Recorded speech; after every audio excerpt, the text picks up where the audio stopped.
Manual de Conducción Política, Juan Perón, capítulo 8. La continuidad del esfuerzo. Recapitulación. En las últimas dos clases empezamos a tratar dentro de la teoría de la conducción algunas de las que podríamos considerar las grandes orientaciones y los grandes principios de la conducción. De eso tratamos con cierto detalle, aunque muy sintéticamente, lo que se refiere a la información, al secreto, a la sorpresa dentro de la conducción, a la unidad de concepción, a la unidad de acción, a la disciplina partidaria, a la obediencia, a la iniciativa. La continuidad en el esfuerzo. En la última clase tratamos lo que se refiere, diremos así, al gran principio central de la conducción, que es el de la economía de fuerzas. Hoy quiero seguir enumerando algunos de estos aspectos y empezaré con el que sigue inmediatamente al de la economía de fuerzas y que en cierta manera forma parte de él, y es lo que llamaríamos la continuidad en el esfuerzo. Hay hombres o personas que en todos actos de la vida están todos los días comenzando. Es decir, que un día realizan una acción y al día siguiente ya se despiertan con otra idea e inician otra cosa, haciendo lo que los locos, que empiezan a cada rato una cosa nueva y nunca se detienen en una permanente. Actuar sabiendo lo que se quiere. Esto, que parecería algo sin mayor importancia, es quizá una de las cosas que tiene más importancia en la conducción. En la conducción puede uno hacer cualquier cosa, puede cometer cualquier error, pero hay algunas cosas que son imprescindibles, en las cuales no puede cometerse error sin pagar muy cara las consecuencias. Una de ellas es la continuidad en la acción. Hay que obrar, hemos dicho ya en otra oportunidad, sabiendo lo que uno quiere primero. Parece una perogrullada, pero no lo es. La mayor parte de los hombres que actúan en la conducción a menudo no saben lo que quieren. Congruencia en la acción. Todos estos hechos o esas acciones presuponen asegurar una congruencia en la acción, es decir, no estar empezando todos los días y cambiando la orientación o dirigiéndose en otra dirección distinta a la que se marcha, sin fijar los grandes objetivos lejanos y dirigirse a ellos sorteando todos los inconvenientes que se encuentran en el camino. Después que uno ha tenido un incidente que lo ha desviado, momentáneamente debe aclarar su panorama y decir yo voy para allá y seguir esa línea. Es lo que nosotros llamamos la continuidad en el esfuerzo. Plan de acción. Creo yo que en la conducción es fundamental hacerse un plan de acción. El plan de acción tiene casualmente la virtud, en primer término, de llevar al hombre a la obligación de saber bien qué es lo que quiere, fijar sus objetivos y, en segundo lugar, perseverar en la dirección de ese objetivo para alcanzarlo. La realización del plan. La continuidad de la acción, que es otro de los grandes principios, es no desviarse parcialmente para después encaminarse y seguir sobre su objetivo inicial. Una mala idea desarrollada con continuidad puede producir un gran éxito y una buena idea que no se desarrolle con continuidad puede producir un gran fracaso. Vale decir que no es solamente suficiente establecer un plan, sino que ceñirse a ese plan durante toda la realización es más fundamental que concebirlo. ¿De qué puede valer un plan si uno lo abandona al primer incidente que se presenta sobre la marcha de los objetivos de ese plan? Por eso dije muchas veces desde estas clases que en esto de la conducción no está bien planearlo solamente, sino que el arte está en realizarlo en todas sus partes. Plan general y plan de detalle. ¿En qué consiste la continuidad de la acción en la realización de un plan cualquiera? El plan general consta de dos partes, una de detalle y una general. Es decir, cuando uno se lanza a una acción planificada, puede llegar con la previsión racional hasta un cierto punto con todo detalle, pero en ese momento en que se empeña una lucha, cuya continuación depende de la posición que surja de ella, ya no se puede planificar en detalle. Un ejemplo aclarará bien esto. Nosotros tenemos que realizar una acción política dentro del plan establecido, desde ahora hasta la terminación del segundo plan quinquenal. Es decir, nosotros decimos, vamos a hacer esta campaña política, vamos a vencer en las elecciones de 1952 y vamos después a realizar el segundo plan quinquenal que encierra todos los objetivos políticos, sociales y económicos. Plan de detalle hasta el 24 de febrero. Yo puedo establecer con detalle todo hasta el 24 de febrero de 1952, fecha en la que se van a efectuar las elecciones. Más allá de qué me vale a mí prever en detalle si a lo mejor puedo perder la elección. No hablo de esto con sentido político, sino con el sentido de la conducción. Es solo un ejemplo para poner en evidencia una acción. De manera que yo puedo establecer un plan perfectamente bien hasta el día 24 de febrero de 1952. Más allá solamente puedo tender grandes líneas, porque quién sabe cómo varía la situación. No solamente se puede perder la elección, pueden producirse antes de la elección disturbios o bien una revolución, puede declararse la guerra. Desde ese momento, según cómo ganemos la elección, según sea la situación que reste, según sea la situación internacional y según otros factores que podrían producirse, se verá lo que hay que hacer. Después, solo las grandes previsiones. ¿De qué valdría, señores, prever todo ahora si después no lo vamos a poder realizar porque la situación ha cambiado? Nosotros sabemos que hasta el 24 de febrero no va a cambiar la situación, pero esta puede variar. Entonces, prevemos hasta allí. Más allá de eso solamente tiramos grandes líneas como el gran hilo de Ariadna, como una estrella polar cuando se navega con grandes rumbos. Sabemos la dirección en que vamos, pero no sabemos el camino, ni sabemos cómo vamos a sortearlo, porque no podemos prever con tanta anticipación. Caso práctico de continuidad de acción. Para el establecimiento de un plan de esa naturaleza solo se puede fijar en detalle hasta donde sea previsible como una línea de acción general. La continuidad de la acción está en establecerse de aquí hasta el 24 de febrero como ejemplo. Vamos a marchar hasta tal objetivo, pero si durante ese tiempo nos desvían o nos sacan en otra dirección, no nos vamos a quedar allí permanentemente para resolver esa situación solamente. Resolvemos la nueva situación rápidamente, volvemos al camino e insistimos otra vez sobre el mismo objetivo. Ese es el concepto continuidad de acción. La perseverancia en la acción. Vale decir, no es estar siempre accionando, como algunos pueden creer. No, la continuidad de acción es accionar siempre hacia el objetivo, como las agujas de una brújula, que si pasan frente a una masa magnética se desvían, pero tan pronto no sientan la influencia de la masa, vuelven a marcar otra vez el norte. Es decir, ante cualquier influencia que lo saque a uno de la idea primitiva, una vez que desaparece se vuelve a la idea primitiva, para asegurar así la continuidad en la acción inicial. Esa perseverancia en la acción es uno de los grandes principios de la conducción, para evitar que uno sea desviado del objetivo y abandone el objetivo fundamental, que es el trazado, para desgastarse en un objetivo secundario, perdiendo de vista del conjunto y perdiendo también la marcha original del propio plan. Necesidad de comprensión antes que de memoria. Yo quiero dar solamente el concepto de esto. No olviden que siempre he dicho que la conducción no se aprende, sino que se comprende. De manera que mi clase no está nunca dirigida a que ustedes recuerden, sino que a ustedes penetren los pensamientos que sustentan toda la teoría de la conducción. No va dirigida a la memoria, sino a la comprensión de cada uno. Con que la comprendan es suficiente, porque si lo quieren aprender, no lo aprenderán jamás. Uno comprende los grandes principios, después los practica sin acordarse siquiera de ellos. Este es el ejercicio permanente que hay que realizar. Pero estos grandes principios son, diremos así, el esqueleto de toda la conducción.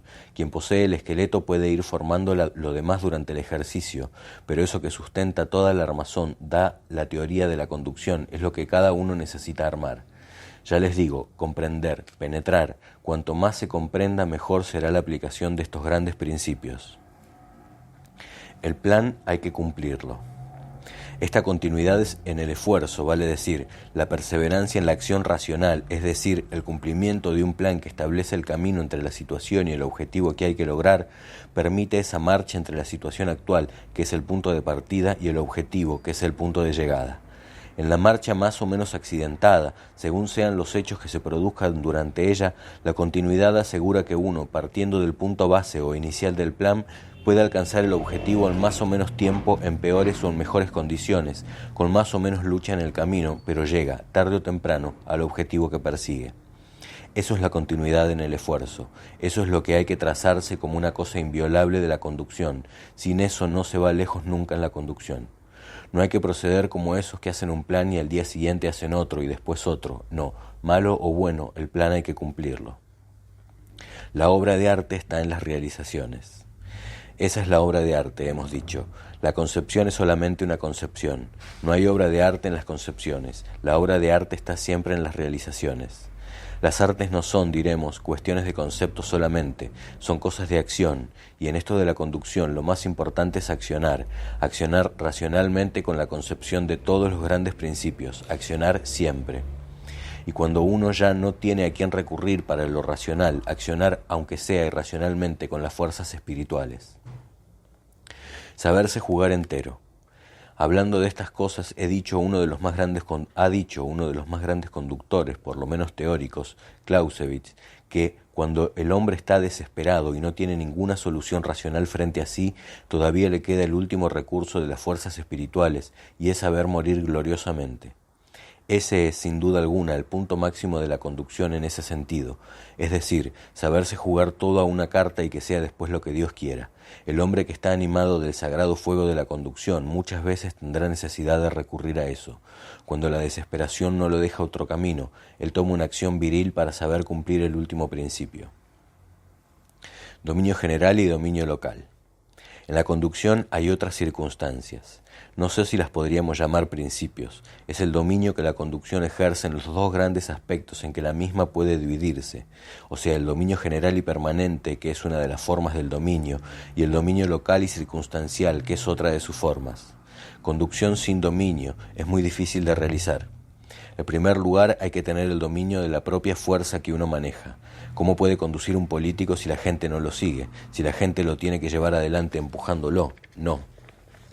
El político ha de conducir con la gente que lo sigue por detrás sin que él tenga necesidad de darse vuelta para ver quiénes son. Vale decir que ha de tener dominio. El dominio general y permanente. En esto hay dos clases de dominio. El dominio general, que el conductor ejerce sobre la masa conducida por sus condiciones, por su predicamento político, por su acción política y por su capacidad de acción política. Si el hombre tiene ese dominio general, lo único que le queda por hacer es tratar de hacerlo permanente. Y esa permanencia es posible de lograr de una sola manera, haciendo que el conductor no decaiga en su acción, porque si él obtiene predicamento con su conducta y con su capacidad inicialmente y no convence a las masas de lo contrario, él retendrá ese predicamento. De manera que eso depende mucho de él y de los que lo acompañan. Sus actos de conductor, sus actos de gobierno, sus virtudes personales no desmentidas, le pueden dar el dominio permanente dentro de la realidad de la permanencia humana, naturalmente. La otra forma de dominio en la conducción es dominar sectores o lugares. Popularidad y prestigio. Observen ustedes un ejemplo. En la política hay dos clases de dominio, según sea que se obtengan dos clases de predicamento, la popularidad y el prestigio. La popularidad es siempre local y circunstancial, el prestigio suele ser general y permanente cuando es prestigio. La popularidad llega en un día, pero también es susceptible de irse en otro día. El prestigio se gana paso a paso, pero también se pierde paso a paso. Ningún hombre que se dedique a la conducción política deberá olvidar jamás esas dos circunstancias, y ustedes verán ejemplos de esto todos los días.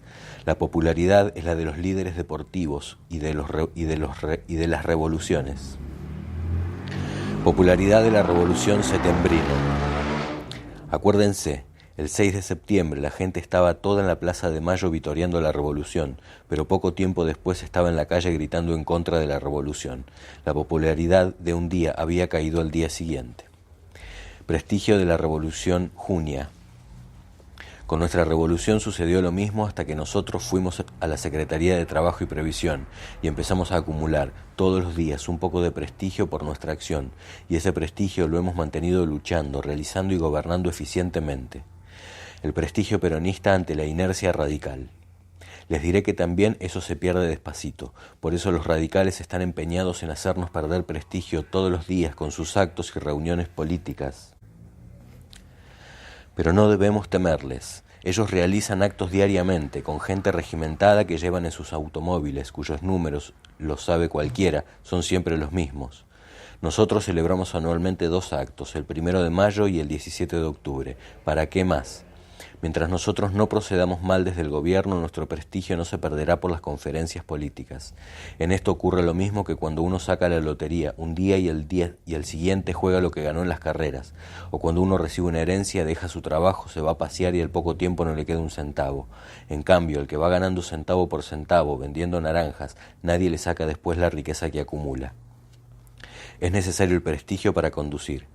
Para conducir no es suficiente la popularidad, para conducir es necesario el prestigio, y cuando este prestigio se pierde, es necesario retirarse, es necesario dejar la conducción a otro que tenga prestigio, o de lo contrario, ésta se va por tierra. Nadie puede conducir sin ese principio básico de la conducción, que es el prestigio. Nadie, si no convence a la gente con hechos de lo que es capaz de conducir, puede conducir de manera que tengamos algo que agradecerle si no tiene ese prestigio. Lo mismo ocurre en la guerra. Un comando sin prestigio no lleva lejos a sus soldados. Los griegos acostumbraban designar por elección a sus generales y nadie ha conducido mejor que los griegos. Conducción por hombres capacitados. La conducción ha de hacerse por los hombres capacitados, no se puede hacer por los incapacitados, y a veces nosotros podemos estar engañados creyendo que alguien está capacitado y resulta luego que no lo está. En una palabra, la conducción necesita de este prestigio. Así surge la aglutinación de las masas, de los ejércitos o de las colectividades detrás de los hombres de prestigio. Sin el prestigio no se va lejos ni se conduce nada. Transformar la popularidad en prestigio. Por eso, al hablar de estos dos factores fundamentales de la conducción para todos sus campos, es necesario que el hombre, si alcanza el momento de la popularidad, vale decir, si ha obtenido ese dominio local y circunstancial, sea capaz más tarde de reafirmarlo en los hechos, transformándola paulatinamente en prestigio, que es el dominio permanente y general. El que aspira a conducir tiene que trabajar sobre este deseo, y eso se adquiere con virtudes y con hechos, con obras y con virtudes. No se adquiere con cuentos, con mentiras o engaños. Con esto no se va lejos. La mentira tiene las piernas demasiado cortas. Enseguida se la alcanza. Con estos procedimientos el prestigio se derrumba. Obrar con lealtad y sinceridad.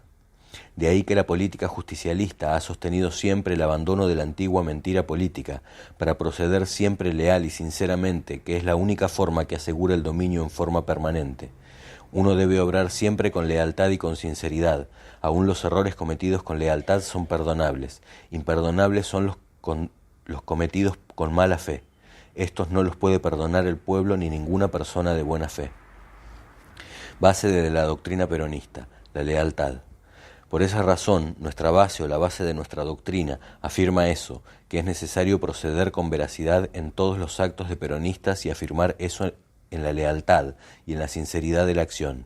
El hombre que no procede con lealtad y con sinceridad en nuestro movimiento o en cualquier otro movimiento nunca llegará a hacer nada. Por eso el cultivo de las virtudes personales es la base de la conducción. Un conductor sin virtudes, dije al principio, es un conductor que va de a pie, no va lejos. Dominios del pueblo por el prestigio. Señores, sobre esto se podría extender la explicación, pero yo no quiero prolongarla más porque ya va siendo demasiado larga. Lo importante es establecer con toda claridad que la conducción se hace en base al dominio de una masa organizada, o sea, de un pueblo, que no es otra cosa que una masa organizada, que ese dominio no se ejerce por la popularidad, sino por el prestigio, que es la base de todo, prestigio que da ese dominio general y permanente al conductor y que le da libertad de acción. El prestigio asegura la libertad de acción del conductor. Un conductor que no tenga dominio debe andar haciendo combinaciones raras para convencer a su gente de que haga tal o cual cosa. Si no tiene ese prestigio, ese dominio, entonces resulta muy complicada la conducción, pues en cada ocasión tendría que persuadir a los hombres. De esa manera no se puede llegar a ninguna parte, pues se tiene que explicar a cada uno lo que debe hacer. El prestigio asegura la libertad de acción del conductor mediante la subordinación voluntaria de todos los hombres que lo siguen y creen en él. Creyendo en él, él tiene a su gente detrás y no necesita darse vuelta para comprobar si lo siguen o no. Él sabe que lo siguen y que lo van a seguir. La libertad de acción, otro factor fundamental. De manera que la libertad de acción del conductor es otro de los factores fundamentales para la conducción. ¿Cómo podría conducir yo un gran movimiento si cada vez que tuviera que tomar una resolución necesitara preguntarme si los peronistas estarán de acuerdo con eso que yo pienso hacer? Muchas veces yo imaginaría que ellos no estarían de acuerdo conmigo o que tal vez no me seguirían. Eso me limitaría enormemente en mi acción de conductor, pues yo tendría que estar subordinado a lo que a la gente le gusta que uno haga. Sin esta libertad de acción no se puede conducir, es totalmente imposible. Doctrina y libertad de acción. Por esta razón, el movimiento peronista no solo ha buscado el prestigio de los líderes, sino también la libertad de acción en la conducción, y ha hecho una doctrina dentro de lo cual el conductor y los conducidos accionan. Los conducidos saben que el conductor no se saldrá jamás de esa doctrina, y que cualquier acción que realice será siempre dentro de ella, porque ella es la que da la orientación general al movimiento. Eso coadyuva para asegurar la libertad de acción del conductor, pudiendo usar toda la gama de recursos que la conducción le brinda, pues él sabe que conduciendo dentro de esa doctrina, aceptada por toda la masa peronista, siempre estará bien y no tendrá temor de tomar una medida siempre que ella esté de acuerdo con la doctrina. Regulación de la discrecionalidad por la doctrina.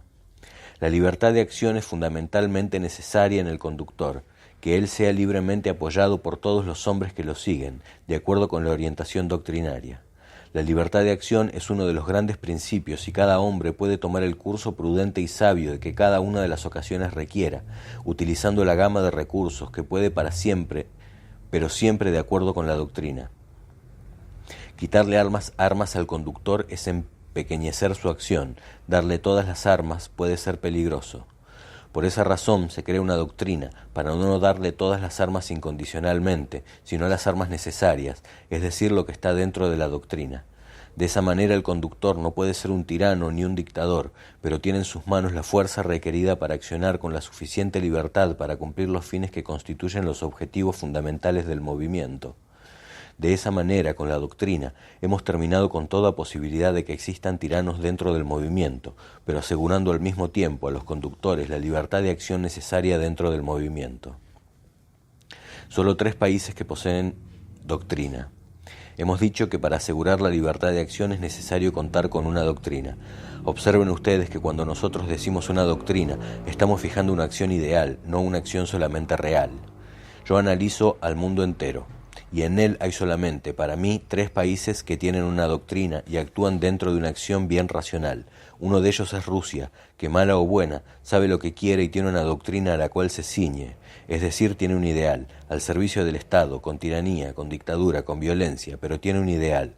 Los ingleses siguen su sistema socialista un poco viejo, pero tienen un ideal. El tercer país somos nosotros, que tenemos otro ideal, que es el justicialismo. Ausencia de una doctrina en el capitalismo. ¿A dónde va a ir en cambio el capitalismo? ¿Cuál es su doctrina? Ellos tienen una táctica, pero no una doctrina. ¿A dónde van?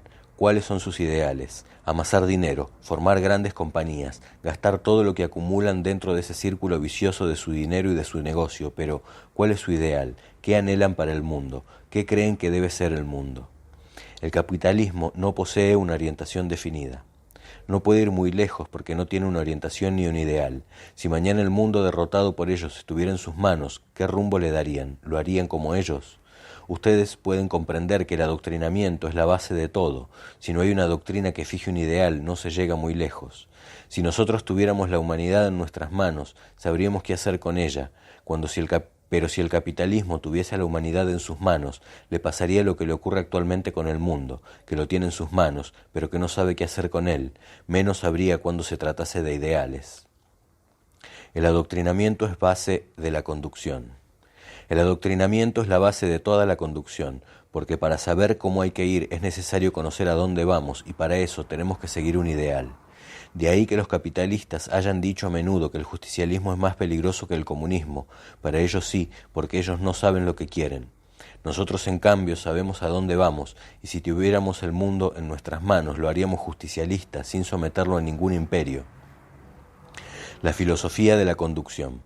Señores, en este aspecto de la conducción nosotros vamos desentrañando poco a poco, según pueden ir viendo, esos grandes principios que son la filosofía de la conducción. Es decir, la conducción no es un oficio oscuro e intrascendente cuando se la considera científicamente. La conducción es un arte lleno de matices y constituye toda una filosofía de la vida, de los pueblos y de los hombres. Si priváramos de esa filosofía a la conducción, haríamos de esta una profesión. De esta capacidad artística de la conducción haríamos un oficio oscuro e intrascendente.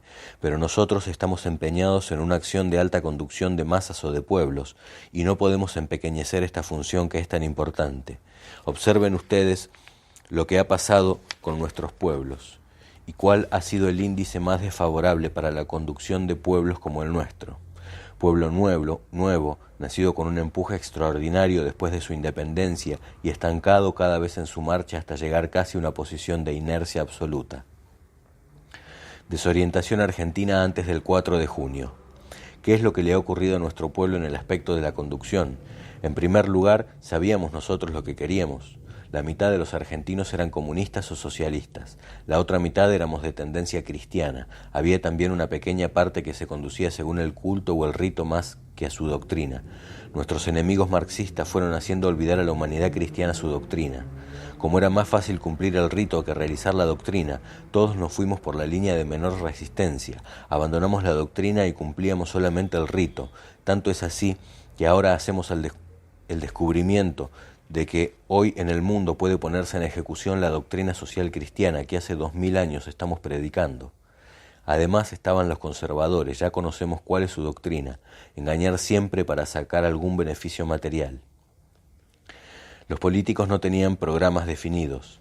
Los otros sectores luchaban por ver quién llegaba al gobierno, pero no sabían para qué querían llegar al gobierno ni qué iban a hacer en el gobierno.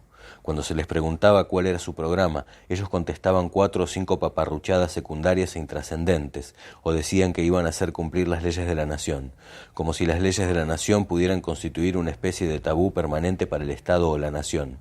Este estado de cosas no ha permitido nunca una conducción de nuestro país. Los hombres capacitados se dedicaron a decir y no a hacer. Hombres altamente capacitados se dedicaron a decir pero nunca a hacer. Teníamos hombres maravillosamente capacitados en todas las disciplinas científicas, pero ¿de qué le ha servido eso a la República? Hombres que tenían mucho en la cabeza y quizá mucho en el corazón no llegaron nunca a la acción política. Desgraciadamente la democracia tiene sus defectos, como todos los regímenes tienen los suyos. En nuestro país los hombres políticos fueron los vivos, los hábiles, los que sabían engañar mejor, y eran todos abogados de importantes compañías con cuyo dinero contaban para hacer su campaña, abogados de empresas extranjeras. En los últimos 50 años, salvo 2 o 3 casos como Irigoyen, por ejemplo, en general todos nuestros políticos fueron abogados de importantes empresas de la Unión Telefónica, de los ferrocarriles o de alguna otra, pero todos eran abogados de compañías extranjeras. Entonces, señores, ¿qué sabían esos hombres de la conducción y del gobierno? No sabían absolutamente nada. Ignorancia supina de la conducción y el gobierno. Llegaban al gobierno y en los 6 años que estaban en él aprendían algo a fuerza de los errores que cometían en perjuicio de todos los argentinos. Pero entonces se hacía una nueva elección y venía otro que tampoco sabía nada de nada y vuelta a lo mismo para que empezara a aprender. En nuestras universidades los muchachos estudiaban ciencias políticas, pero ¿de qué les ha servido? Pasaban su vida estudiando ciencias políticas y cuando salían de la facultad iban a ser de dactilógrafos por 200 pesos mensuales en alguna oficina, en donde su jefe los ataba a la pata de su silla para que no pudieran progresar por su cuenta. Este es el régimen en que hemos vivido nosotros. Propósito peronista: capacitar a los gobernantes. Lo que el régimen justicialista quiere es capacitar a los hombres, darles una manera de conducir, una idea de gobierno, para que cualquiera en cualquier situación pueda emplear esa conducción y esa idea de gobierno e ir formando con esto, que es como una célula inicial, una escuela dentro de nuestro gran movimiento para que los hombres se vayan capacitando. Dentro de esto hay que ir después elevando el horizonte para que estos cursos que hoy se inician de una manera tan rudimentaria y primaria nos permitan en el futuro elaborar toda una gama de ciencia del gobierno, para que tengamos después nosotros hombres capacitados no solo en el gobierno sino también en la conducción. Lo más importante para el pueblo es el gobierno. ¿Qué puede haber más importante para un país que su gobierno y la conducción de su pueblo? Y pensar que hemos perdido 100 años sin dedicarnos a aprender y enseñar esto, que es lo más fundamental para el país, para que tengamos después amateurs haciendo política, amateurs haciendo la conducción y amateurs gobernando, cuando deberíamos tener hombres perfectamente formados en eso, que es lo más fundamental para todos los argentinos. Un error que comete un argentino lo sufre él, pero un error que comete un gobernante lo sufren los 17 millones. Nosotros debemos ser los más interesados en ir formando toda una escuela de esto. Debemos tener primero hombres formados en las virtudes, luego en la capacidad para el comando y para la conducción y en la capacidad para el gobierno. Esa es nuestra orientación. Empezamos así en pequeño, en esta escuela, porque queremos empezar de a poco. Después ya veremos cómo vamos a ir agrandando esto para hacer de esta escuela una verdadera universidad con todos los estudios integrales para la conducción y para el gobierno. Capacitar las capas dirigentes. Todo esto es la base de nuestro adoctrinamiento, es decir, ir educando al soberano. Cuanto más capacitemos a las capas dirigentes, más trascenderá de esa preparación. Queremos abandonar las viejas costumbres de aquellos tiempos en que se concurría al café para ver cómo se iba a realizar el fraude dentro del comité o cómo se le robarían los libros de inscripción. En lugar de estudiar esas cosas, estudiaremos cómo debemos desarrollar nuestra doctrina y cómo vamos a cumplir con nuestro deber desde el gobierno. Ganar una elección para fracasar en el gobierno es mal negocio. Para fracasar desde el gobierno es mejor no ganar la elección. Es preferible que la gane otro, que fracase el otro. Todo esto conforma dentro de nuestra doctrina un principio moral sobre el cual hay que construir toda la acción política. Inteligencia y capacidad para las buenas causas. No nos basamos en principios inmorales, porque la inmoralidad no tiene forma permanente en ningún aspecto de la vida. No hay nada inmoral que viva. Lo único que subsiste sobre grandes fundamentos de perennidad es el conjunto de los grandes principios morales. La doctrina no es otra cosa que la sustentación de ideas que ajustan para la vida grandes principios morales. Sobre eso asentamos todo nuestro estudio. Es inútil la habilidad cuando está detrás de una mala causa. Es grandiosa la habilidad, es grandiosa la capacidad cuando están detrás de una buena causa. Cuanto más inteligente y capaz es el que ejerce una mala causa, más peligroso y más dañoso resulta para la sociedad. Conformamos un movimiento idealista y moral. De manera que nosotros, que conformamos un movimiento idealista y moral, eso es lo primero que debemos inculcar a nuestra gente. Estos son nuestros jalones que vamos marcando en el camino hacia ese gran objetivo que nos hemos propuesto inicialmente. Todo esto lleva a otras de las conclusiones indispensables para la conducción, la acción solidaria. La acción solidaria. No hay conducción de masas, por bien organizadas que estén en lo material, si no se ha creado por el adoctrinamiento una acción solidaria. Ustedes lo pueden observar todos los días con los pequeños caudillos que todavía actúan dentro del peronismo. Esos no tienen acción solidaria, no tienen una conciencia justicialista y peronista, ni tienen una conciencia social. Sin esos dos estados de conciencia, la política es una cosa muy difícil. El justicialismo o el peronismo es una gran bolsa en la cual cada uno pone un poco de lo que él conquista y de lo que él tiene, de manera que cuando se ponen cosas dentro de esa bolsa nadie se puede pelear. Se pelean cuando algún vivo quiere meter la mano en la bolsa y sacar algo. Vale decir que la acción solidaria está afirmada en esa conciencia política y en esa conciencia social. Golpe de muerte para el individualismo. Yo he dicho muchas veces que quizá de todo el bien que yo pueda haber hecho a la colectividad argentina, uno es inigualable, al haber desarrollado en el pueblo argentino una conciencia social. Eso ha sido el golpe de muerte para el individualismo negativo en el que hemos vivido durante tantos años. Todo el mundo era enemigo de todo el mundo, y una economía de miseria había creado en el campo económico una lucha permanente, en la que, como dice el tango, todos los días había que salir en busca del peso para poder comer. Esa economía de miseria ha sido el azote más extraordinario contra la solidaridad del pueblo argentino. En política estaba el que le hacía la zancadilla mejor al otro, para que el otro cayera y él saliera adelante. Esa era la escuela nefasta y negativa de ganar haciendo mal a los demás, en vez de ganar corriendo más ligero que los demás y siendo más capaz y más moral que los otros. Ese es el espíritu maldito del individualismo, carente de sentido social y de sentido político, que no solo ha hecho de cada hombre un lobo, sino que ha hecho lanzar a unas naciones contra otras. Importancia de la solidaridad. Cuando nosotros decimos que para un peronista no debe haber nada mejor que otro peronista, estamos levantando la bandera de la solidaridad dentro de nuestras fuerzas. Desgraciadamente, no la podemos levantar dentro de nuestros adversarios, pero cuando a ellos les decimos que queremos que en la Argentina todos estén unidos, les estamos levantando una bandera a favor de ellos dentro de nuestro movimiento. En esto la conducción debe hacer hincapié de una manera profunda. No puede haber conducción sin acción solidaria. Acción solidaria y doctrina. La acción solidaria es también producto de la doctrina. Cuando todos los hombres piensan de una misma manera y sienten de un mismo modo, la solidaridad viene sola. Viene esa solidaridad que se consubstancia con la vida misma de los hombres, esa conciencia colectiva, esa conciencia social por la que nosotros luchamos para que todos metan dentro de la bolsa y nadie se avive de querer sacar de la bolsa, pues lo que está dentro de ella se reparte entre todos.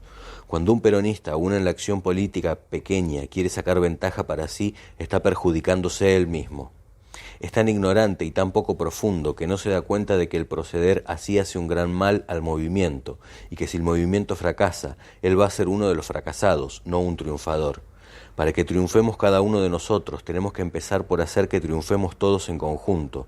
De allí saldría el triunfo, para cada uno en la medida en que cada uno lo merezca. Si hay justicia, y si no la hay, habrá que soportar virilmente los golpes y tratar de llegar más lejos que los demás que no posean esas virtudes. Una razón superior que es la unidad partidaria. La justicia entre nosotros es otra cosa. Cuantas veces ha venido alguien con un problema frente a otro, con un problema contrapuesto, me ha presentado el problema y yo le he dicho, no me interesa este problema, me interesa que estén unidos y marchen unidos dentro del movimiento. Alguno me ha dicho, pero yo tengo razón, y yo le he contestado, a mí no me interesa, yo tengo una razón superior, que es el partido. Yo no estoy aquí para darle la razón a nadie, estoy para darle la razón a la suprema obligación que tengo yo, que es el país, que es nuestro movimiento, que son, después, los hombres de nuestro movimiento. Nadie me ha hecho juez para administrar justicia entre los hombres que tienen intereses encontrados. Que pongan otro juez. Lo que me interesa es que estén todos unidos en un movimiento único, con una única dirección, con un único objetivo. Yo en el movimiento no tengo obligación de ser juez ni de administrar justicia entre los hombres. Hay que imponer la solidaridad. Lo importante es comprender que todo este espíritu de solidaridad, que es superior a la justicia y superior a todos los demás sentimientos que puede tener la masa peronista, hay que imponerlo, hay que ir persuadiendo, si es preciso de a uno, para que cada uno sepa sacrificar un poco de lo suyo en bien del conjunto, ya que resultará al final en su propio beneficio. El espíritu de solidaridad en la conducción política es una cosa con la que hay que contar. Las fuerzas que no estén animadas de esa solidaridad se parecen a una bolsa de gatos, y nadie puede conducir una bolsa de gatos. Si alguien la lleva al hombro, le dañará igualmente la espalda. Cultura cívica y selección humana. En esto es muy importante el penetrar profundamente el pensamiento e inculcar en la masa y en cada uno de los hombres la necesidad del desarrollo de una conciencia política y social que llueve a esa solidaridad indestructible, hasta que sea cierto lo que nosotros afirmamos en una de las 20 verdades peronistas. Para un peronista no debe haber nada mejor que otro peronista. Para no alargar esta cuestión, quiero dejar planteada una cosa que es fundamental. Si ustedes han seguido el desarrollo de todas estas consideraciones de carácter doctrinario, habrán llegado a la conclusión, como he llegado yo, y esto sí yo he sabido, por otra parte, explicarme bien, de que para la conducción es indispensable una preparación, que en esa preparación es indispensable que nosotros alcancemos un cierto grado de cultura cívica entendida y practicada con sentido positivo y no negativo, y que además de eso podamos realizar dentro de esa masa ya preparada y con una cultura cívica una perfecta selección de nuestros hombres, formar nuestros hombres dentro del movimiento. Esas tres condiciones son indispensables para la conducción. Nosotros no podemos formar, diremos así, desde el niño en las escuelas, lo que han de encargarse de la conducción y del gobierno, porque eso presupondría la supresión total de la democracia, y nosotros no estamos en esa dirección. Tenemos que formar a nuestros hombres dentro del movimiento. Para eso, además de prepararlos en conjunto e individualmente, debemos dar a la masa una cultura cívica suficiente y una capacitación suficiente para la conducción y el gobierno a sus dirigentes.